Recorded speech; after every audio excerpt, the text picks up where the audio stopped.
J'ai récemment lu un roman qui m'a révoltée et j'avais vraiment besoin d'en parler quelque part. Si je vous dis homosexualité, Angleterre victorienne ou encore tribunal, est-ce que ça vous parle? Le Puits de Solitude, c'est un roman paru en 1928 dans lequel l'autrice Radcliffe Hall aborde frontalement le délicat sujet qu'est alors l'homosexualité. On admirera cette couverture magnifique. Il s'agit d'une véritable prise de position en faveur des droits de ceux qu'on appelait autrefois des invertis. Et autant vous dire qu'à cette époque, le livre a reçu un accueil plutôt mitigé. C'est un euphémisme. J'ai découvert ce roman sur internet, j'en avais jamais entendu parler avant, et je me suis plongée dans cette histoire non pas pour me divertir, même si au final elle m'a beaucoup plu, mais pour en apprendre plus sur la condition d'une femme homosexuelle au début du XXe siècle. Et c'était à peu près ce à quoi je m'attendais, c'est-à-dire pas rose du tout. L'histoire commence à la fin des années 1880. Imaginez un couple d'anglais très respectables et amoureux qui vivent dans un domaine à la campagne entouré de bonnes palefreniers et autres domestiques. Ça, c'est Anna et Philip Gordon. Madame Gordon tombe enceinte au bout de plusieurs années de mariage et avec son mari, ils voudraient tellement avoir un garçon qu'ils sont persuadés que c'est ce que Dieu va leur donner. J'ai un petit scoop pour vous les Gordon, dans la vie on n'a pas toujours tout ce qu'on veut. Dommage. Et oui, vous l'aurez deviné, Anna donne naissance à une fille qu'ils vont quand même décider d'appeler Steven parce qu'ils avaient vraiment tout prévu et qu'ils ont un peu les boules quand même. Et là on se dit que ça démarre mal pour la petite Steven, mais pas tant que ça finalement parce que papa Gordon est plutôt très gentil avec elle et la laisse faire tout ce qu'elle veut. Elle aime se faire appeler Nelson et se prendre pour un petit garçon. Elle a le droit d'aller à la chasse avec son père et avec ses amis, et même qu'elle monte son poney avec une jambe de chaque côté, genre pas en Amazon. Et tout ça, ça fait un peu jaser dans leur quartier, enfin dans leur campagne quoi. Mais le père Gordon il s'en fout pas mal parce que tant que sa fille fait ce qui lui plaît, lui il est content. Enfin dans les limites de l'acceptable quand même, hein, parce que faut pas déconner non plus. Mais par exemple elle va même avoir le droit de se mettre à l'escrime, et pour une fille de l'époque victorienne, c'est déjà pas mal. Bref, vous l'aurez compris, Steven ne fait rien de ce que font les fillettes puis les jeunes filles de son âge parce que ça ne l'intéresse tout simplement pas. Et en grandissant, elle a vite s'apercevoir qu'il y a en elle quelque chose de différent, quelque chose qu'elle n'arrive pas à cerner et qui la laisse en décalage avec le reste du monde. Un décalage que tout le monde ressent d'ailleurs, à commencer par les connaissances de la famille, les voisins et tous ces gens pas très importants mais qui aiment quand même toujours donner leur opinion, tu sais. Ça c'est un truc qui n'a pas changé, hein. C'est intemporel je crois. Tous ces gens la trouvent bizarre, hyper masculine, trop musclée, trop grande, pas raffinée, bref, pas comme il faudrait quoi. Et même sa mère est quasiment incapable de lui donner de l'affection tant elle a du mal à la cerner. Là, ça commence à devenir un petit peu badant, tu vois. Au final, il n'y a que son père qui comprend très vite que ce qui la différencie des autres, c'est tout simplement que Steven est homosexuel.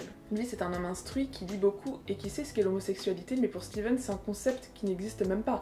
Tu vois, c'est comme si tu grandis dans un bled où il n'y a pas d'ananas, t'en as jamais vu de ta vie et personne t'a jamais dit que ça existait, tu sais pas que ça existe quoi. Et là, on met le doigt sur ce que l'autrice a voulu briser avec ce roman, c'est le silence sur ce tabou qu'était l'homosexualité à l'époque. Philip Gordon, il sait très bien que sa fille est homo, il sait qu'il y a quelque chose qui la tourmente, et pourtant, pas une fois, il ne va essayer de lui expliquer. Et ce silence, cette espèce d'appréhension et de honte sont vachement récurrents dans ce bouquin, et reflètent un comportement qui est propre à cette époque, qui est qu'on ne brise pas les tabous.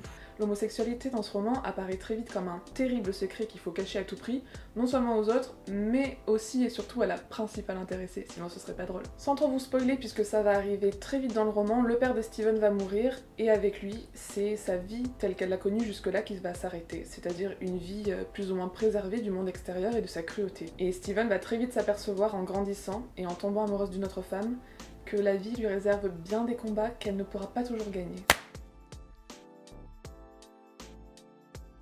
Via l'histoire de Steven, c'est la pensée et les convictions de l'autrice Radcliffe Hall qui sont véhiculées, et c'est ça qui a tant dérangé à l'époque.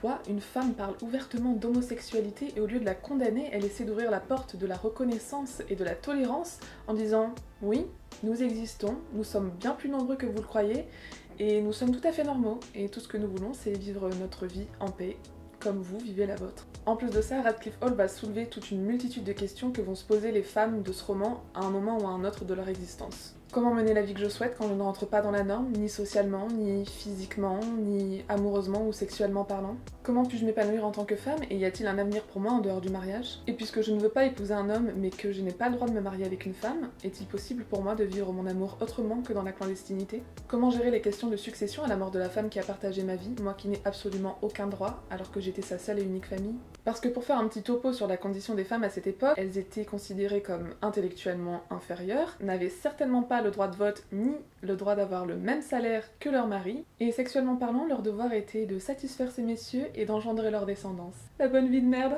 Donc vous voyez, niveau liberté et égalité des sexes, on n'était pas du tout sortis de l'auberge. Du tout. Donc je vous laisse imaginer la vie d'une femme en plus homosexuelle si déjà elle galère à la base. Dans ce roman, l'autrice n'est jamais virulente ou agressive pour véhiculer son propos, et ça c'est quelque chose qui m'a vachement plu. Elle dépeint tout simplement la vie et les difficultés que va rencontrer Steven. Elle nous ouvre la porte sur les sentiments et les émotions de cette femme qui ne désire qu'une chose, c'est de vivre son amour librement et paisiblement surtout, sans que ça n'entache sa condition sociale ou économique, ni celle de la femme qu'elle aime. Et le pire, c'est que le personnage de Steven, il est déjà assez rebelle en soi. Elle porte les cheveux courts, des habits qui sont considérés masculins à l'époque, elle a un travail, elle est indépendante financièrement, elle écrit des romans. Vraiment, le seul truc qui a du mal à passer, c'est son orientation amoureuse. Ça, non, c'est trop. Et ce qui m'a révoltée dans ce livre, c'est ce sentiment de profonde injustice, cette cruauté passive, ou pas d'ailleurs, de la part d'une société qui veut pas accepter la différence et qui est prête à broyer des individus qu'elle juge anormaux ou contre nature. En lisant, je me suis retrouvée à hésiter parfois entre révolte et empathie parce que certains personnages de l'entourage de Steven, par exemple, qui sont pourtant bienveillants, entretiennent cette espèce d'omerta sur l'homosexualité, et je me disais mais bordel, parlez-en, brisez ce silence, mais dis-lui qu'elle est pas seule, que tu la comprends, mais jamais, jamais le tabou n'est brisé avec les proches. Et ça m'a énervée. Je me disais que quelques mots auraient suffi pour la rassurer et peut-être pour changer beaucoup de choses dans sa vie, mais les gens ont trop peur de briser le silence et préfèrent se cacher parce qu'ils savent que le monde qui les entoure sera sans pitié pour eux. Et ces non-dits, ça a été pour moi une source de frustration et de colère, mais en même temps, c'est fait exprès, c'est voulu par l'autrice, et en écrivant ce roman, c'est elle qui brise ce tabou en démontrant tout ce que ce silence peut avoir de destructeur. Et jusqu'au bout, elle use de tous les procédés pour te ranger de son côté, et forcément, ça marche. C'est révoltant, c'est triste, ça met en colère, et alors cette fin, c'est carrément une accusation des mœurs de l'époque, en mode bah voilà ce que ça fait quand on peut pas vivre librement. Non, je ne m'en remets toujours pas. Et ce message qu'a essayé de faire passer Radcliffe Hall, un message de tolérance, de bienveillance et d'ouverture d'esprit, bah il n'est pas passé du tout. Du moins pas avec certains journalistes et pas non plus avec la justice britannique. Il faut savoir que l'autrice était déjà connue à l'époque, donc ce roman n'est pas passé du tout inaperçu. Et il a notamment provoqué la révolte de James Douglas, qui était un rédacteur du Sunday Express, qui a écrit dans un article vraiment ignoble que le livre, qui prenait selon lui des pratiques perverses et décadentes qui dévastaient les jeunes générations, devait être tout simplement interdit.